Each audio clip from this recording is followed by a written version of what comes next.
म फेरि फर्केर गणेशसरका आएँ। यसमा चाहिँ हामीले अघि कल्चरल कम्पिटेन्सीको कुरा गर्दै थियौँ, सेन्सिटिभिटीको कुरा गर्दै थियौँ होइन।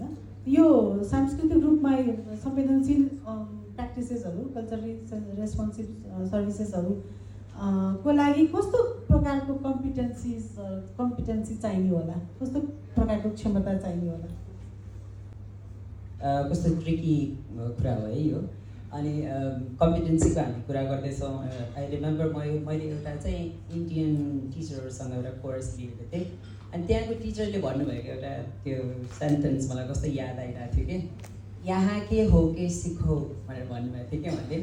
अनि हामी त्यो कम्युनिटी मेन्टल हेल्थको बारेमा कुरा गरिरहेछौँ। अनि हामी बाहिरबाट त्यो कम्युनिटीमा गएर काम गर्न जान्छौँ। त्यहाँदेखि वहाँ के हो के काम गरौँ भन्छ नि, त्यहाँको भएर काम गर्नु पऱ्यो नि त होइन। अनि म यहाँ अथवा फरक कम्युनिटीबाट आएको मान्छे म त्यहाँको कतिसम्म हुन सक्छु। जस्तो अघि नै दिदीले चाहिँ नो हार्म भनेर भन्नुभएको थियो होइन। जस्तो भए पनि म फरक कम्युनिटीबाट गएको मान्छे हो भने चाहिँ I would harm that community in one way or the other, because मलाई त्यहाँको socio cultural perspective and everything सबै त उहाँहरूलाई जस्तो त राम्रोसँग थाहा हुँदैन नि त। त्यो कम्पिटेन्ट बनाउने भन्दै गर्दा एउटा चाहिँ स्किल्स, ट्यान्जिबल स्किल्सहरू भयो, यो गर्ने यो गर्ने यो गर्ने, यसरी गर्ने यसरी गर्ने यसरी गर्ने भयो। सो अर्को चाहिँ नन ट्यान्जिबल स्किल्सहरू हुन्छ नि, जस्तो व्यवहारात्मक स्किल्सहरू हुन्छ नि, त्यो पनि काउन्सिलिङमा चाहिँ एकदमै आवश्यक हुने रहेछ क्या। त्यसैले हामीले ट्रेनिङ त भनिरहेछौँ, हो सुपरभिजन पनि भनिरहेछौँ, ट्रेनिङ पनि भनिरहेछौँ, द्याट इज दक्षता चाहिने त्यस्तै कुरामा हो। तर हामीले चाहिँ प्र्याक्टिसनर्सहरू जति पनि हुनुहुन्छ, बाहिरबाट आउने प्र्याक्टिसनरहरू भन्दा पनि त्यहीँको कम्युनिटीको मान्छेहरूलाई चाहिँ प्र्याक्टिसनर बनाउँदै गर्दाखेरि अझ झन् सहज हुने हो कि हामीले बर्डनको बारेमा कुरा गरिरहेको थियौँ, बर्डन पनि कम हुने हो कि होइन एउटा।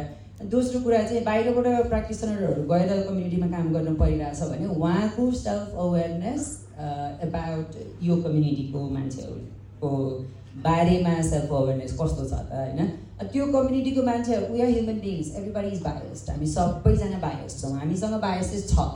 यदि कसैले म नन जजमेन्टल छु भनेर भन्छ भने that is already a judgement about you being non judgemental, right.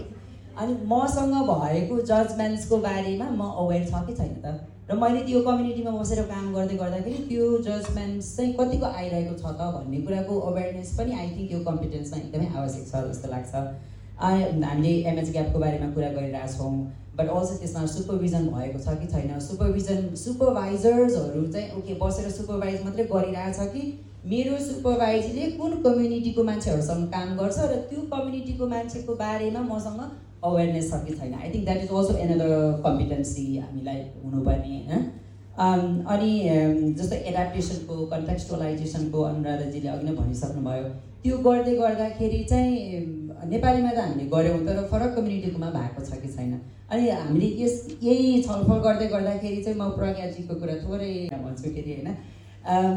PM प्लसमा उहाँहरूले धेरै काम गर्नुभएको छ कम्युनिटीमा। अनि हामी स्ट्रेस म्यानेजमेन्ट भनेर भन्छौँ, तर स्ट्रेस म्यानेजमेन्टलाई हामीले के भन्छौँ अरे त्यहाँ मन शरीर हलुका गर्ने विधि।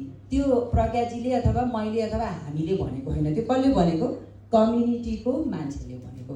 दक्ष बनाउने भनेर भन्दै गर्दाखेरि चाहिँ नट ओन्ली स्किल दिने, यो गर यो गर यो गर, नम्बर 1 नम्बर 2 नम्बर 3 नम्बर 4 गर भन्दा पनि आई थिङ्क यो इन्ट्यान्जिबल सानो सानो यस्ता स्किल्सहरू चाहिँ आवश्यक छ।